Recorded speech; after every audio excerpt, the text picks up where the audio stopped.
Ya good people, deflasi sudah berlangsung selama 5 bulan berturut-turut.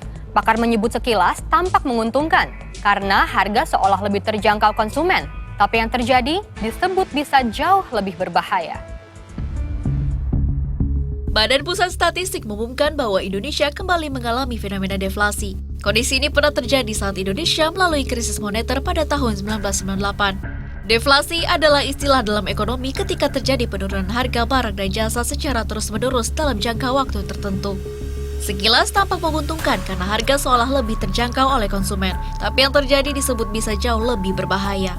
Sebab deflasi beruntun ini menjadi indikator bahwa pendapatan atau uang di masyarakat sudah semakin langka didapat. Sederhananya, masyarakat yang memiliki uang semakin sedikit. Ini sebenarnya sudah terjadi semenjak era pandemi ya, post-pandemic. Itu lapangan kerja di sektor formal itu semakin terbatas. Ya. Mereka mungkin masih bekerja, tapi masalahnya bekerjanya bukan di sektor informal, bukan di sektor formal maksudnya.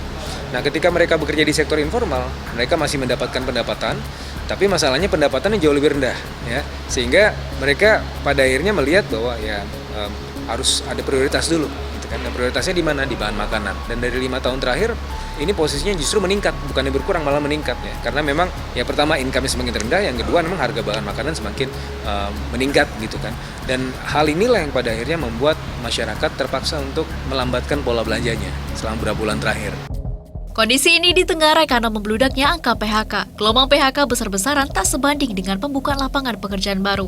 Padahal ini bisa menjadi andalan untuk menyerap tenaga kerja dalam jumlah besar, sehingga diharapkan bisa melahirkan apa yang disebut sebagai warga kelas menengah. Kembali lagi bahwa yang paling penting dilakukan adalah meningkatkan demand. Ya. Meningkatkan demand masyarakat caranya bagaimana? Ya meningkatkan sumber pemasukan mereka. Dan sumber pemasukan mereka dari mana paling besar? Paling besar dari lapangan kerja formal. Makanya upaya pemerintah dalam hal ini adalah lebih ke arah pembukaan lapangan kerja di sektor formal. Presiden Joko Widodo menanggapi deflasi yang menurut Badan Pusat Statistik sudah berlangsung selama 5 bulan berturut-turut. Jokowi menekankan pentingnya memahami penyebab deflasi untuk memastikan kondisi perekonomian tetap stabil dan terkendali. Apapun yang namanya deflasi maupun inflasi itu dua-duanya memang harus dikendalikan. Sehingga harga stabil, tidak merugikan produsen, bisa petani, bisa nelayan, bisa UMKM, bisa pabrikan, tapi juga dari sisi konsumen, supaya harga juga tidak naik. Tapi jangan sampai itu terlalu rendah juga, supaya produsen tidak dirugikan, supaya petani yang berproduksi tidak dirugikan. Itu menjaga keseimbangan itu yang tidak mudah, dan kita akan berusaha terus.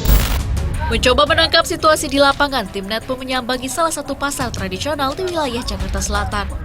Saya sudah berada di Pasar Ariyat, Mampang Perapatan, Jakarta Selatan untuk mencari tahu bagaimana pengaruh dari deflasi yang terjadi kepada para pembeli dan juga para pedagang yang beraktivitas di pasar ini. Apa saja yang mereka alami dan apa perbedaannya dari 5 bulan sebelumnya sebelum ada deflasi beruntun ini, kita cari tahu faktanya di lapangan. Biasanya di pagi hari, hiruk-pikuk jual beli antara penjual dan pembeli terlihat. Namun sedikit berbeda, kondisi pasar tak sepadat dan seramai biasanya. Pedagang mengeluh penjualan menurun drastis, sedikit pembeli meski harga cenderung normal. Ini dagangan Ibu segini aja dari dulu apa lebih banyak, lebih dikit apa gimana nih? Ini 30% aja Kak. 30%? Jadi saya itu kalau belanja singkong 4 kintal. Oke. Lebih sekental, kalau sekental. Mungkin karena semakin kesini pedagang semakin banyak juga. Kalau masalah harga sebenarnya sih stabil. Kayak cabai murah, kol murah, tomat murah, Iya. bawang murah. Cuma yang agak naik timun sih sebenarnya juga nggak mahal-mahal banget sih. Standar, semuanya standar. Cuma penjualannya agak susah. Kenapa Bu? Jadi harganya walaupun murah, nggak laku juga? Apa gimana? Kurang laku. Kenapa? Kurang laku, nggak tahu pengaruh apa. Jadi memang yang datang untuk beli sedikit gitu? Menurunnya omset para pedagang juga dibarengi dengan menurunnya daya beli. Meski ada beberapa bahan pokok yang harganya masih tinggi dan ada beberapa kebutuhan lainnya yang harganya sudah kembali normal. Namun beberapa warga memilih mengurangi jumlah barang yang dibeli. Iya, kalau dulu mah misalkan belanja tuh 100 misalkan, nah sekarang bisa 150, bisa lebih gitu. Jadi dikurangin nggak Bu jumlah atau porsi yang dibeli? Iya sih. Ada yang dikurangin, ada yang tetap. Deflasi membawa tantangan baik bagi konsumen, pedagang, juga pemerintah. Daya beli masyarakat yang tertekan dan kondisi pedagang yang semakin sulit menunjukkan bahwa perlu ada dukungan terhadap ekonomi lokal dan lebih menggenjot investasi yang berujung pada lapangan kerja baru. Tim Liputan melaporkan untuk NET.